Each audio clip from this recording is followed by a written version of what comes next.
Welcome to TG24 TV. నేను సుమలత.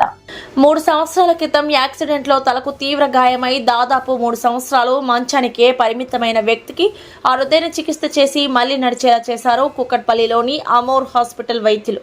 ఈ సందర్భంగా అమోర్ హాస్పిటల్లో ఏర్పాటు చేసిన విలేకరుల సమావేశంలో hospital orthopaedic surgeon doctor Kishore B Reddy మాట్లాడుతూ, తలకు తీవ్ర గాయమై పలు న్యూరో సర్జరీలు చేసి ప్రాణాలు కాపాడిన తర్వాత కాలక్రమేణా 2 కాళ్ళలో తీవ్ర వైకల్యం రావడంతో బ్రెయిన్ ఇంజ్యూరీ కావడంతో మంచానికి పరిమితమైన వ్యక్తికి పలు సర్జరీలు చేసి పెరిగిన ఎముకను సురక్షితంగా తొలగించి పక్కా ప్రణాళికతో పేషెంట్ను మళ్లీ నడిచేలా చేయగలిగామన్నారు doctor Kishore B Reddy.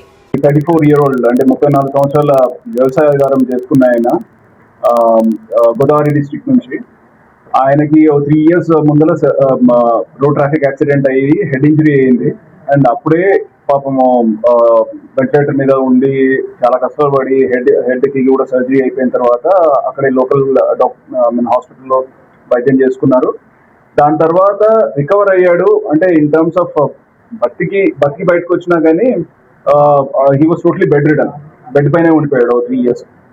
So and ఎందుకు అంటే మొత్తం కాళ్ళల్లో అసలు శక్తి లేకుండా అండ్ డిఫార్మిటీ అంటే మొత్తం వంకరగా ఉండేసి అసలు నడలేకపోయిండు. అండ్ ఆ పరిస్థితిలో ఒక 1 month బ్యాక్ మనకి అక్కడ రాజమండ్రిలో ఐ హ్యాడ్ సీన్. అండ్ దాని తర్వాత ఇక్కడికి వచ్చిన తర్వాత సర్జరీ చేయడం జరిగింది ఒక 15-20 days బ్యాక్. సో దానికి ఏంటంటే తనకి హిప్ జాయింట్స్ లో ఇందాక మనం చెప్పుకున్నట్టుగా హెటరోట్రోపిక్ ఆసిఫికేషన్ అంటే మసిల్లో ఎక్స్ట్రా బోన్ ఫామ్ అయినందుకు ఈ హిప్ జాయింట్స్ లో కంప్లీట్ గా కాంట్రాక్చర్ అయిపోయి అతనికి హిప్ జాయింట్ మొత్తం ఫ్లెక్షన్ లో ఉన్నది. సేమ్ థింగ్ మన నీ జాయింట్ లో అంటే మోకాల దగ్గర కూడా సేమ్ థింగ్. అలాగే యాంకిల్ అండ్ ఫుట్ దగ్గర కూడా పాదం దగ్గర కూడా కాలు కిందకి కాంట్రాక్చర్ ఉన్నది. సో వాటినన్నిటికీ సర్జరీ చేసేసి ఇమ్మీడియట్ గా సర్జరీ అయిపోయిన తర్వాత రేడియేషన్ చేయడం జరిగింది. రేడియేషన్ ఇచ్చిన తర్వాత దిస్ ఈస్ ఇప్పుడు రీహాబిలిటేషన్ ప్రోగ్రామ్ లో ఉండి this is what you can see. So దీంట్లో నేను చెప్పదలసింది ఏంటంటే ఇలాంటి కొన్ని 100 కేసులు చేశాం. అండ్ ఇంతకుముందు మనం కూడా మాట్లాడుకున్నాము ప్రెస్ మీట్స్ ద్వారా 100 కేసులు చేశాము. బట్ ఇలాంటి కేసు చేసినప్పుడు ఓన్లీ సర్జరీ ఒకటే కాదు, సపోర్ట్ స్ట్రక్చర్స్, దాని ఇన్ఫ్రాస్ట్రక్చర్ సపోర్ట్ అంటే hospital should have the infrastructure to support these kind of cases, the technical capability of the doctors and the medic and paramedic staff వాళ్ళకు కూడా technical capability and experience ఉండాలి. So అమోర్లో మనకి critical care and emergency critical care and anaesthesia is one of the jewel in the cap అండి. దీంట్లో ఎన్నో చాలా difficult surgeries, difficult patients ని కూడా వీళ్ళు బాగా బయటికి తీసుకొస్తారు. అండ్ దానికి one of the live example మీరు మీ ముందులో చూస్తున్నారు. అండ్ ఆర్థోపెడిక్స్ మీకు తెలిసిందే, ఆర్థోపెడిక్స్ లో లాస్ట్ 2 decades లో మా హైదరాబాద్ లో we have been there. And last almost 11 years గా కూకట్పల్లి ఈ ఏరియాలోనే ప్రాక్టీస్ చేస్తున్నాము. And number of surgeries press meets అయ్యి ఉన్నాయి. So I don't want to talk too much about it, about the technical capabilities. And we have a very good team orthopaedics లో. Dr. Santoshi is our pediatric orthopedics, Dr. Vamshi and Dr. Jaydeep are joint replacement orthopedic surgeons.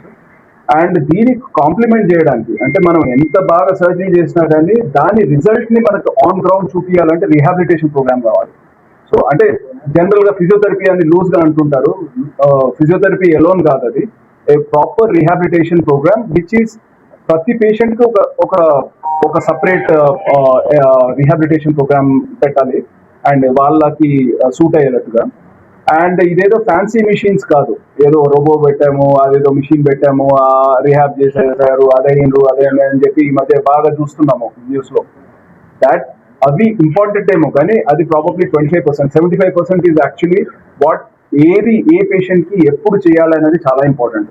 అది ఆ doctor and physiotherapy departments లో coordination చేసుకొని అది చేస్తేనే కానీ మనకి proper గా ఇది రిజల్ట్ వస్తుంది. అండ్ రేడియేషన్ ఆంకాలజీ ఇప్పుడు మన అమోర్లో ఇక్కడే we have a cancer centre కాబట్టి రేడియేషన్ మిషన్ ఇక్కడే ఉంది కాబట్టి వెరీ నెక్స్ట్ డే మనకి రేడియేషన్ ఇవ్వడం జరిగింది. And we have very specialised doctor Shanta who's a radiation oncologist with us. And one of the best machines what we have. And very affordable price లో మనం ఇవన్నీ చేయగలిగినాము. And this is the result అండి. Thank you very much.